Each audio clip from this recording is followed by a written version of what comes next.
Nazirlərimiz deyir ki, bilərək gölü qurutduq.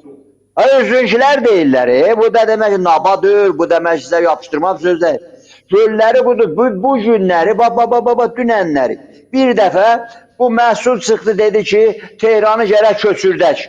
Ay bir də türk dedi, onun sözcüsü o qız, qadın çıxdı, dedi ki, hə bir dənə söz gəlir ki, demişdi də, yəni bu adam elə boş-boş danışırdı. Amma dünən çıxdı, dedi, xeyri, belə geçsə, bu Tehran çökür, İsfahan çökür, Şiraz çökür, Birazdan çökür, Kirman çökür, yeraltı sular boşalıbdır, toprak çökür, qayır, gedir. Tehran da çökür bir tərəfdən də su yoxdur. Yaxşı, siz barajlardan təzə su kimi istifadə eləməyibsiniz. Adamları bu illər içində hər 2 ildən bir İranda, İran adlanan yerdə bir ayaqlanma olub.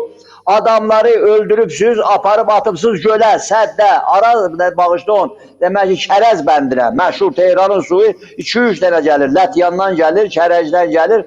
İndi su oturdu, quruluğa çıxdı, indi sümüklər, qolu bağlı insanları ki atıbsız. Sizin də Pəhləvi sülaləsi ilə, Şahsılıq Züldarəsi ilə nə fərqiniz var? Onlar öldü, adamları apardılar diri-diri, qolu bağlı Qum şəhərinin yanında o duzlu gölə atırdılar. Hamı bunu bilir, tarixdir bu. Siz də demək ki, Yavaşçalı qulağınızın dibində Kərəz gölünə, Lətyan gölünə atırdınız.